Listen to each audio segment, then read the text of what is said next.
Komisi Pemberantasan Korupsi melakukan operasi tangkap tangan atau OTT terhadap Ketua Pengadilan Negeri Depok, Iwayan Eka Mariarta dan Wakil Ketua PN Depok, Bambang Setiawan terkait pengurusan sengketa lahan.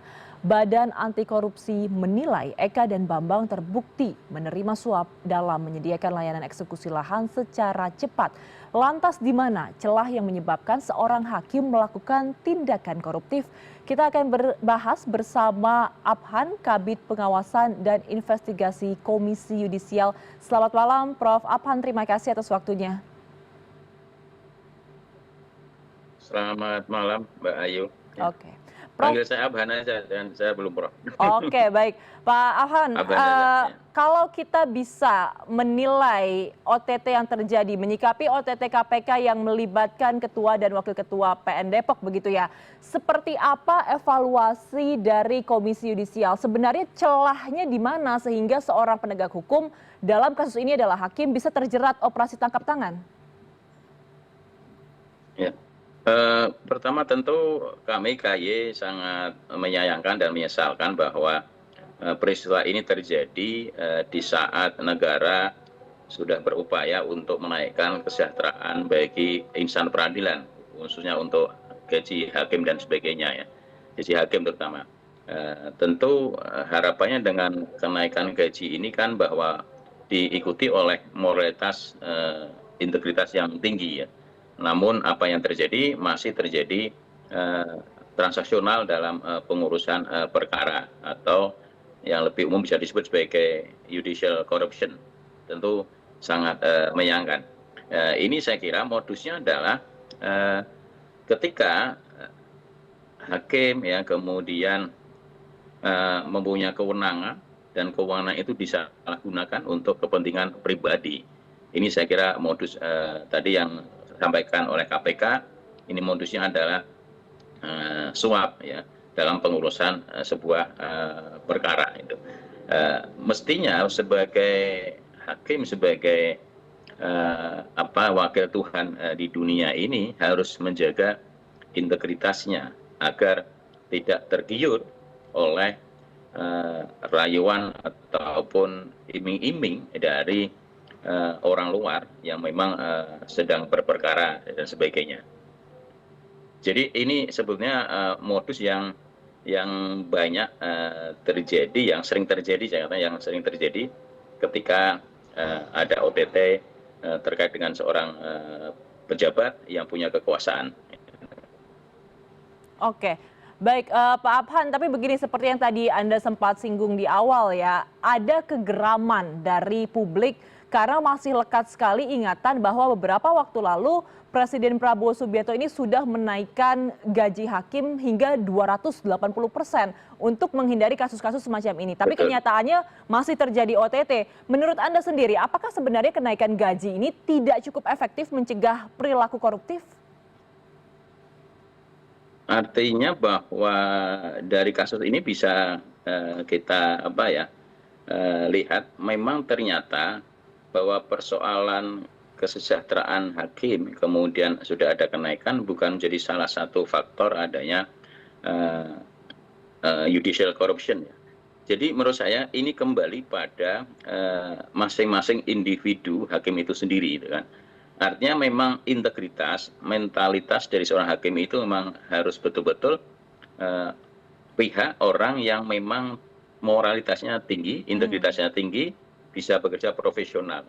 Inilah menurut kami KY dalam konteks ini memang persoalan lebih besar soal judicial corruption ya, maka perlu adanya pengawasan yang bisa dimaksimalkan oleh kami tentu KY.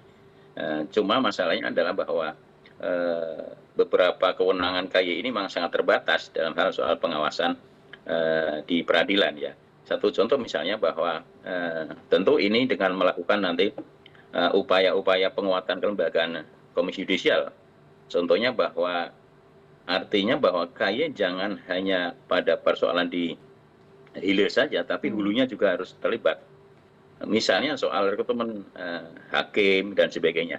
Sementara ini memang keterlibatan KY itu hanya pada persoalan rekrutmen calon hakim agung, tetapi terhadap hakim yang karir ya maupun ad hoc ya tidak terlibat dari awal.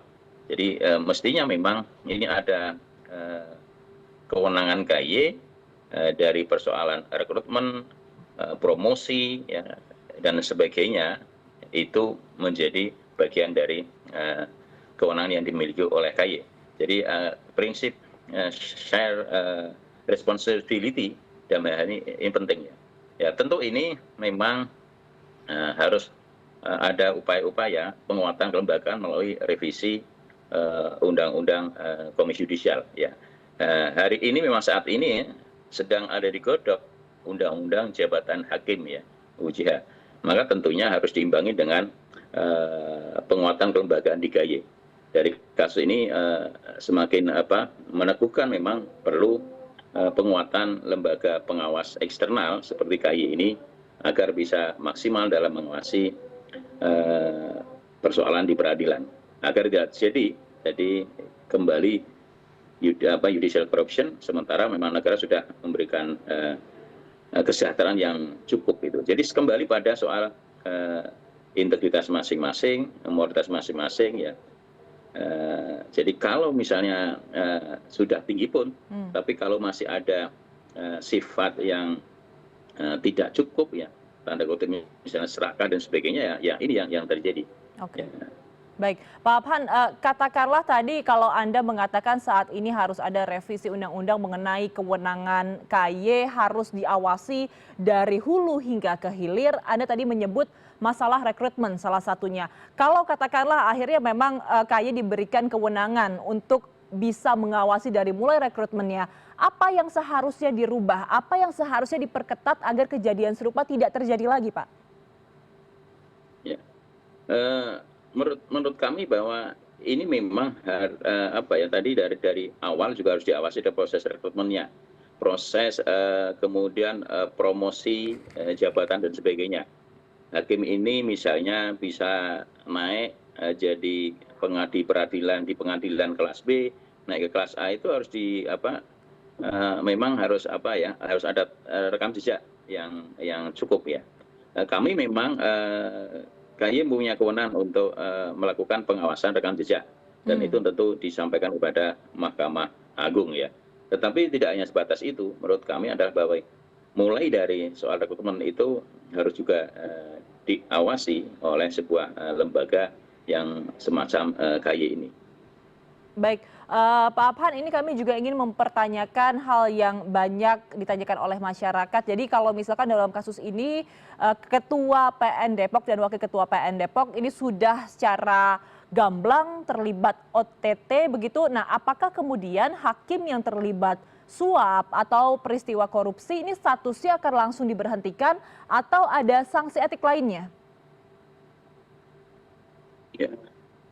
Mekanisme yang ada di KY adalah bahwa kami melakukan pemeriksaan pendalaman, kemudian kami pleno dan kami KY akan merekomendasi ya terkait dengan sanksi sesuai dengan tingkat pelanggarannya ya. Jadi kalau nanti misalnya sanksinya adalah rekomendasi dari kami ya, misalnya ada sanksinya ada sangat kualifikasi berat, maka adalah pemberhentian dengan tidak hormat ya. Nah, ketika pemberhentian tidak hormat ini mekanismenya adalah memang KY menyampaikan kepada MA, kemudian dibentuklah Mahkamah Kehormatan Hakim, dan Mahkamah Kehormatan Hakim lah yang memutus untuk memberikan sanksi. Kalau tadi misalnya sanksi ada pemberhentian hormat, ya pemberhentian dengan tidak hormat itu. Oke. Kalau untuk kasus PN Depok ini sekarang sedang ada di tahap apa, Pak? Berarti? Kami masih koordinasi dengan pihak KPK untuk segera bisa melakukan diberi kesempatan untuk melakukan pemeriksaan. Ya, nantinya kami akan menyampaikan rekomendasi kepada Mahkamah Agung itu. Baik, sejauh ini masih menunggu rekomendasi dengan KPK, tapi apakah sudah ada perkiraan waktunya, Pak? Ya, kami semalam sudah koordinasi dengan pihak KPK. Ya. KPK akan secepatnya memberikan waktu kepada KY untuk bisa melakukan pemeriksaan pendalaman terhadap dua oknum hakim atau yang sudah ditetapkan sebagai tersangka ini. Oke, tapi kalau kita berkaca dari peristiwa yang sebelumnya ketika seorang hakim dalam hal ini bahkan lebih prestisius ya jabatannya sebagai ketua PN begitu dan wakil ketua Ketua PN, dan wakil. biasanya Ya. apa sanksi yang dijatuhkan? Kalau biasanya kalau seperti kasus semacam ini ya tidak lain ya pemberhentian dengan tidak hormat itu kan. Ya karena kualifikasinya saya kira sebuah pelanggaran yang sangat berat ya. Menerima suap ya, kemudian menyalahgunakan kewenangannya dan sebagainya.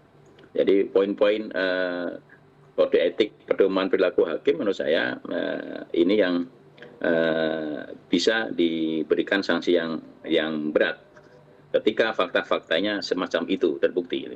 Dan saya kira ketika KPK sudah menetapkan sebagai tersangka ya kuat untuk keluar rekomendasi semacam itu.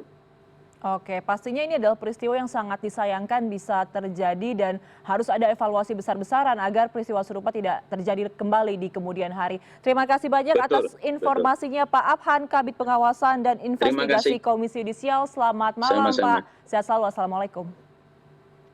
Waalaikumsalam warahmatullahi wabarakatuh.